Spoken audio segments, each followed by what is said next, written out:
Hello everyone, আসসালামু আলাইকুম। আমি সানজিদা বলছি চিটাগং থেকে। কেমন আছেন আপনারা সবাই? আশা করছি ভালো আছেন। আল্লাহর অশেষ রহমতে আপনাদের সবার দোয়ায় আলহামদুলিল্লাহ আমিও ভালো আছি। চলে আসলাম আপনাদের জন্য নতুন আরেকটা ব্লগ ভিডিও নিয়ে। আশা করি আপনাদের ভালো লাগবে। সকাল থেকে এই ভিডিওটা শুরু করছি। চা নাস্তা খেয়ে বেরিয়ে গেলাম ছোট ছেলেকে নিয়ে, যেহেতু আজকে ছেলের পরীক্ষা।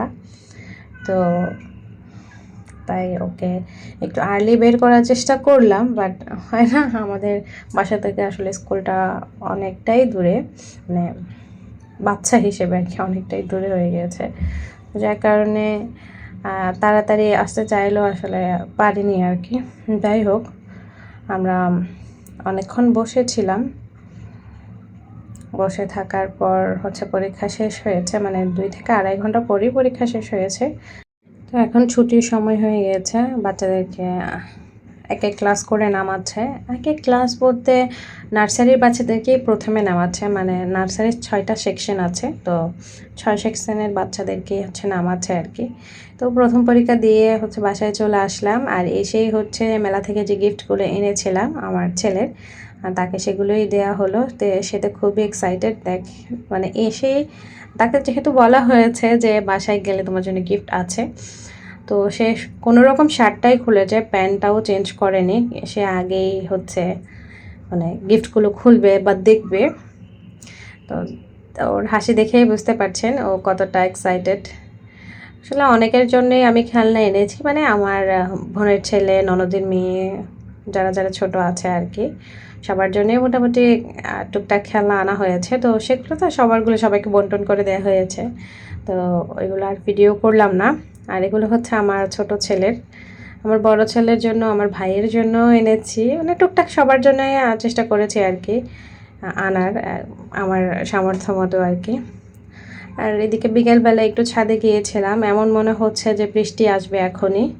তো ছাদে বসে আছি, একটু বাতাসটা মানে হয় না যে একটা শীতল বাতাস আসছে, যেটা আমি অনুভব করছি বসে বসে, গায়ে লাগছে, খুবই আরাম লাগছে। আর এদিকে তুষি রানী তো আসে, সে আমার সাথে এসেই দুষ্টুমি শুরু করে দিয়েছে। অবশ্য সে আমার আগে এসেছে, মানে সুজি মামা যখনই ডুবি ডুবি হবে সে তখনই চলে আসবে। ওর এটা আসলে মানে একটা অভ্যেসে পরিণত হয়ে গেছে আর কি, রোদটা না থাকলে সে আসে। আর যেহেতু আজকে তেমন একটা রোদ ওঠেনি, ও সে আরও আগে থেকেই ছাদে গিয়ে বসে আছে। এসে আমি গাছগুলোতে একটু পানি দিলাম, যেহেতু গাছগুলো অনেক দিন পানি দেওয়া হয় না, আসলে মনে থাকে না বা কোনো কাজে ব্যস্ত থাকে, কোনো না কোনোভাবে আসলে মাঝে মাঝে আমার পানি দেওয়া মিস হয়ে যায়। আর গাছগুলো খুবই নোংরা হয়েছে, যেহেতু এটা পার্কিংয়ে, তো পার্কিংয়ে চারপাশে একটু খোলামেলা আছে, যার কারণে একটু নোংরা হয়। কিছু করার নেই, এটা আসলে মানে কী বলবো, মাঝে মাঝে ক্লিন করতে হবে আর কি, এই অবস্থা। আর এদিকে একটা যে ফুলটা ফুটেছিল সেটা মানে না, যে মানুষের যেভাবে আয়ু শেষ হয়ে গেলে মানুষ মারা যায়, ফুলেরও সেই একই অবস্থা। যাই হোক, এখন রেডি হয়ে বেরিয়ে পড়লাম, আমার বাবার বাড়িতে যাচ্ছি, যেহেতু আগামীকালকে ছেলের পরীক্ষা নাই। তো তাই ভাবলাম যে একটু যেয়ে আসি। আর বিশেষ করে যাচ্ছি, আমার বোন এসেছে, আমার বোন জামাই আজকে সকালেই চলে গিয়েছে আর কি সৌদি আরব। তো আমার বোন আমাদের বাড়িতেই চলে এসেছে, যেহেতু এয়ারপোর্টটা চট্টগ্রাম থেকেই পড়েছে, মানে আমাদের পাশে। তো আমি আসলে যেতে পারিনি, আমার ছেলের পরীক্ষা ছিল, তো আমার আম্মুরা গিয়েছিল, সাথে আমার বোন চলে এসেছে। স্বাভাবিক, ওর হাজব্যান্ড চলে গিয়েছে, ওর একটু মুড অফ, একটু না আসলে অনেকটাই। যাই হোক, বাসায় গেলাম, পার্সোনাল সময় কাটালাম, যেটা আপনাদের সাথে শেয়ার করা হয়নি। আসলে আমার বোনের মুড অনেকটাই অফ, যার কারণে আপনাদের সাথে আর শেয়ারই করিনি। আর এই তো বাসায় চলে আসলাম। বাসায় চলে এসে আমি সর্বপ্রথম আমার ছেলেকে পড়তে বসিয়েছি, আর পাশাপাশি আমি বিছানাটা ঝেড়ে নিচ্ছি। মানে আমার ছেলে যে প্রথম পরীক্ষা, আমার মানে খুবই নার্ভাস লাগছিল যে ও কী করবে। তো যার কারণে আমার মানে ঘর দুয়ারে একটু এলোমেলো ছিল। তো ফাইনালি পরীক্ষাটা যেহেতু দিয়েছে, আমার একটু টেনশন মুক্তি হয়েছে যে না থাক, মোটামুটি তো সে বুঝতে পারছে। যাই হোক, এখন বিছনাটা একটু বিছিয়ে নিলাম, চাদরটা বিছিয়ে নিলাম আর কি। আর এখন আমার সব থেকে বিরক্তিকর কাজ বালিশের কভার পরানো। মানে কি বলবো, আমার বেশি বিরক্তি লাগে এই জিনিসগুলা। মানে এত সময় লাগে আমার যে কি বলবো। আমাকে যদি এই কাজটা কেউ করে দিত আমার হয়তো ভালো লাগতো, বাট কে করবে? নিজের কাজ তো নিজেরই করতে হবে।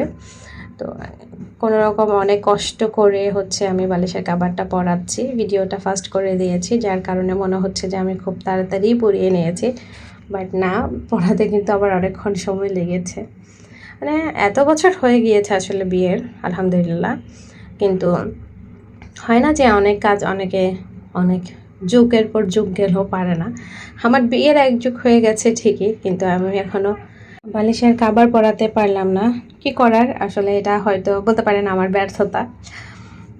ব্যাপার না, পারি, কিন্তু আসলে অনেক বেশি সময় লাগে আর আমার প্যারা লাগে। মানে কি বলবো, এগুলো আসলে মানে নিজেরও লজ্জা লাগে যখন বলি যে আমি বালিশের কভার পরাতে কষ্ট হয়।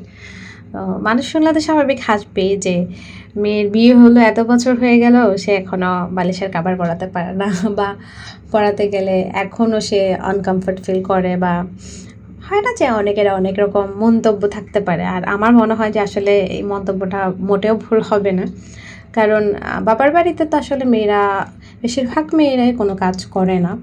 কারণ আমরা থাকি 15-16 বছর বা 17 থেকে 18 বছর, তো ওইটা হচ্ছে বাবার রাজকন্যা হিসেবেই থাকি। শ্বশুর বাড়িতে আসলে বোঝা যায় যে আসলে সংসারের কাজ কেমন, কারণ বাবার বাড়িতে তো সব মা সামলায়, তেমন কোনো টেনশন হয় না। আর শ্বশুরবাড়িতে এসে তো সব আসলে নিজে থেকে সামলাতে হয়। এটা চাইলেও আমরা অন্য কারোর উপর চাপিয়ে দিতে পারি না। আসলে নিজে থেকেও মানে জিনিসটা ভালো লাগে না আরকি, যে কাউকে বলবো এটা করে দাও বা ওইটা করে দাও। এটা নিজের থেকেও অনেক বেশি লজ্জা লাগে। যাই হোক, আমি নিজেকে নিজে আসলে অনেকটাই সামলিয়ে নিয়েছি, আলহামদুলিল্লাহ। চেষ্টা করি আরকি সব কিছু নিজে থেকে করার। যে জিনিসগুলো আমি কখনো করিনি সেগুলোও করার চেষ্টা করি, যাতে আস্তে আস্তে অভ্যস্ত হই আরকি। আমরা যত যাই বলি না কেন, সময় তো আসলে চলেই যাচ্ছে। সময় তো আর কারোর জন্য থেমে থাকে না। তবে সময় সময়ের গতিতেই চলছে। আমাদের থেকে হয়তো আমাদেরকে সামলাতে হবে। এখন থেকে যদি নিজেকে না সামলাই, পরে হয়তো সামলানো অনেক বেশি কঠিন হয়ে যাবে। তো চেষ্টা করি টুকটুক করে আমি সব কিছু শিখে রাখার, যেগুলো আমার কাজের জিনিস বা যেগুলো আমি পারবো।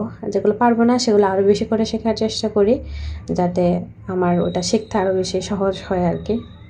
যাই হোক, আপনাদের সাথে বকবক করতে করতে আমার বিছানাটাও প্রায় গুছিয়ে নেওয়া শেষ।